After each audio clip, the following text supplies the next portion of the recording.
एक बड़े भगत थे, भगत का तो नाम मुझे याद नहीं है, पर घटना याद है। बड़े अमीर थे वो, उनके कोई संतान नहीं थी।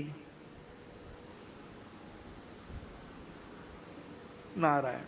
किसी ने कहा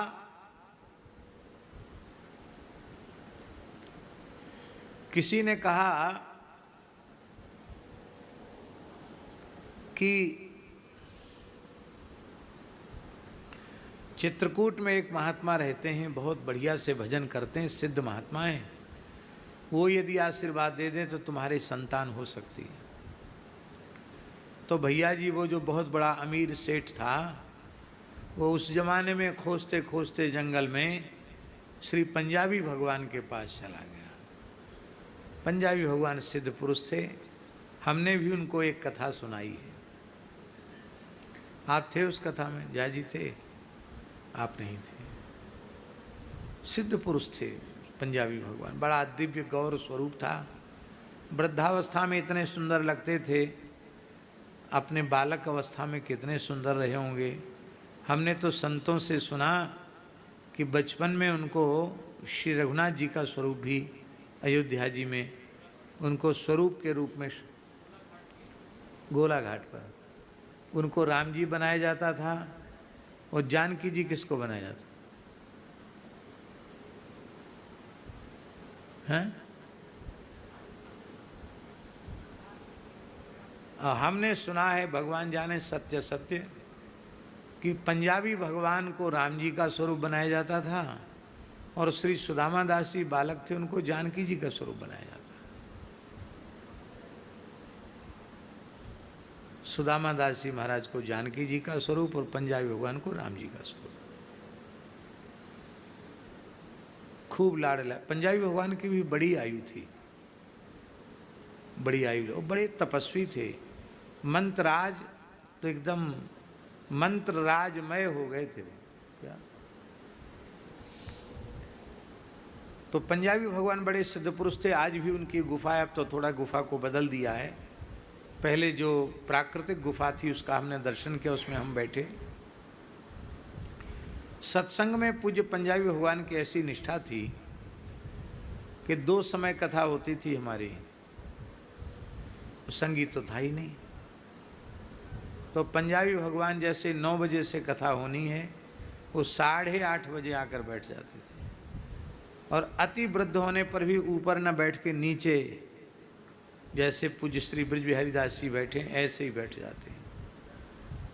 और शाम को भी ऐसे ही 2:45 बजे बैठ जाते। तो हमको भी उन महापुरुष की मर्यादा का स्मरण करते हुए हमको भी भाग दौड़ के समय पर ही पहुंचना पड़ता था।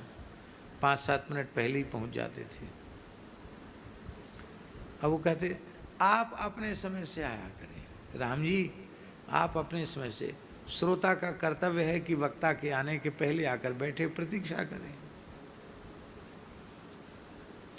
तो श्री पंजाबी भगवान के पास वो अमीर आदमी पहुंचा, बहुत प्रयत्न करने लगा सेवा की। बाबा तो उदासीन थे।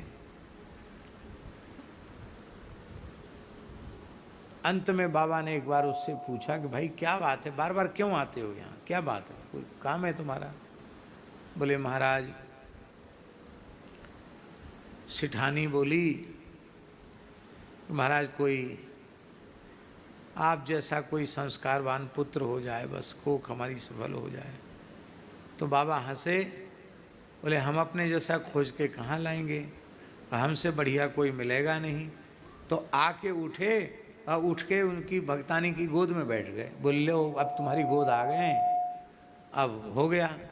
और वो भी ऐसा विचित्र व्यक्ति, उसने स्वीकार कर लिया कि हाँ आप मेरे पुत्र हो, हम आपके पिता माता हैं। सत्य घटना है नहीं शास्त्री जी की? नहीं। और बोले अब चलो, जहाँ भी कलकत्ता का या कहाँ का था, बोले अब चलो वहाँ।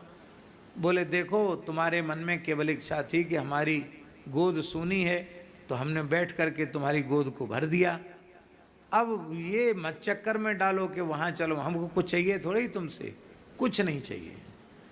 पर वो भगत ऐसा विचित्र था अपनी सारी चल अचल संपत्ति महाराज को लिख दिया। आप मेरे पुत्र हैं तो सब आपकी ही है, मरे पीछे कोई विवाद ना हो।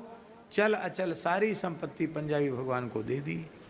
पर संत के गोद में बैठने का प्रभाव ऐसा हुआ कि 1-2 साल के बाद सिठानी को एक बालक हो गया। जिसके संतान की संभावना नहीं थी उसके संतान हो गई। और जब संतान हो गई तो श्री पंजाबी भगवान बाहर नहीं जाते थे, पर अपने नियम को विराम दे करके आप वहाँ उसके घर तक गए और घर जा कर के उन्होंने कहा कि मेरा छोटा भाई हुआ है तो पहली बार मैं उसको कुछ न कुछ तो भेंट करूँगा, मुझे भेंट करना चाहिए, मैं बड़ा भाई हूँ, ये मेरा छोटा भाई है। तो जो कुछ पावर सेठ जी ने अपनी चल चल संपत्ति का लिखा था उस पूरे को पूरी लिखा पढ़ी के सहित उसको दे दिया। बोले आपका पुत्र है, इसको मैं बड़ा भाई हूं ना तो छोटे भाई को सब कुछ दे सकता हूं, दे दिया मैंने। आप सोचो महात्माओं के चरित्र कैसे होते, महात्मा होते कैसे हैं। ये अमिताभ बच्चन के पिता ये सब उन्हीं के शिष्य थे। अमिताभ बच्चन भी वहां जाते थे, बचपन से ही जाते थे। हमने तो ऐसा सुना है कि महाराज के आशीर्वाद से वो अंतर्राष्ट्रीय कलाकार बने, पर बड़े निरपेक्ष थे।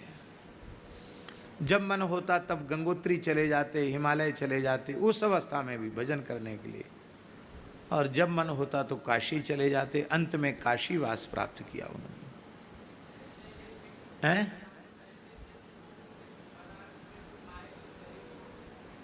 हाँ, बनारस में शरीर छोड़ने के लिए आए।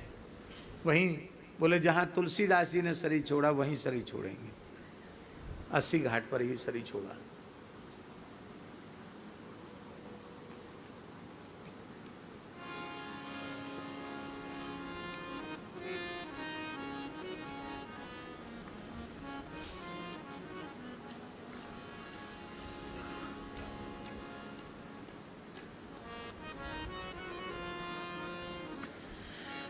तो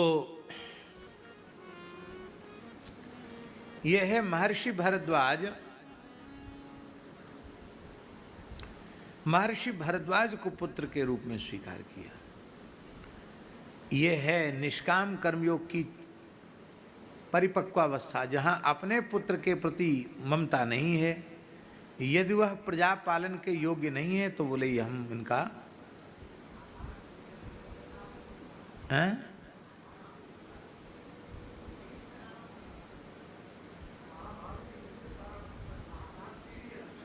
महाभारत सीरियल, हाँ, महाभारत सीरियल यहीं से आरंभ हुआ। वाह, बड़ी अच्छी बात। हमने देखा नहीं पूरा इसलिए हमें याद नहीं है, क्योंकि जिस समय रामायण महाभारत सीरियल चल रहे थे तो हमारे मोहल्ले में एक ही जगह टीवी था, वृंदावाटिका में पूज्य स्वामी सरदाचार्य जी के यहाँ। तो सुदामा कुटी के बड़े पुजारी जी हम लोग सब जाते थे कभी कभार, पर पुजारी जी तो नियमित जाते थे रामायण देखने के लिए। फिर महाभारत शुरू हुआ तो एक बार महाभारत जब सीरियल चल रहा था तो झांसी में एक घर में पूज्य सुदामा कुटी के बड़े पुजारी श्री रामचंद्र दास जी और पूज्य गुरुदेव भक्त माली जी भी थे, दास भी था। तो वहाँ सीरियल महाभारत का सबने आंख, बाप महाराज जी सीरियल देखी, सीरियल महाभारत आ रहा है महाभारत। तो महाराज जी भी बैठ गए। सरल तो महाराज जी अति सरल तो थे ही, बैठ गए। तो उसमें शिशुपाल की उत्पत्ति का प्रसंग आ रहा था। तो जिन लोगों ने देखा होगा, स्मृति में होगा जिनकी, वो मैया एकदम छटपटा रही थी शिशुपाल के जन्म के समय। तो महाराज जी ने हंस करके कहा, पुजारी जी बहुत कुछ देखा सुना, इसको नहीं देखा था कि बच्चा देते समय माताओं की क्या हालत होती है। आज रघुनाथ जी ने कृपा करके यह दृश्य भी दिखा दिया। इसके बाद जब पूरा सीरियल हो गया तो महाराज जी बोले, अपने आप ही बोले हमारी तरफ देख करके, पंडित जी नाटक सिनेमा बनाने वाले लोग बेचारे कलयुगी प्राणी ही तो हैं। इसलिए ग्रंथ का स्वाध्याय करना ज़्यादा श्रेष्ठ है। ये इतना बहुत नपा तुला बोलते थे। इसका मतलब उन्होंने प्रेरणा दी कि ये सीरियल वगैरह जो है बनाने वाले लोग अपने ढंग से संवाद और अपने ढंग से पात्रों का चयन करते हैं। अरे बेटा हो गया इतना ही दिखा देते, अब वो पड़ी है बिस्तर पर और हिल डुल रही है, ये दिखाने की क्या जरूरत है। बहुत अच्छा रामायण का सीरियल, हम उसकी बुराई नहीं कर रहे हैं, लेकिन जानकी जी की वेशभूषा देखो, यहां तक का कपड़ा है, यहां तक का कपड़ा, तो यहां तक की कंचुकी क्या किशोरी जी की मर्यादा के अनुरूप है क्या?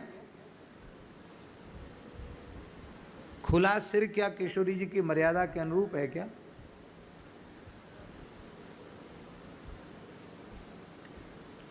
पर ये ऐसा ही है, सब ठीक है। इतना जरूर है कि जो बुरे बुरे आ रहे थे दृश्य, उससे कुछ अच्छा आया तो कुछ लोगों ने जाना कि हमारा इतिहास क्या है, इतना अच्छा है। बाकी हम ये नहीं कहते कि नहीं दिखाए जाने चाहिए, बनने चाहिए, दिखाए जाने चाहिए, पर भारतीय सनातन संस्कार और इनकी मर्यादा के सर्वथा अनुकूल होना चाहिए, बस इतनी सी बात है।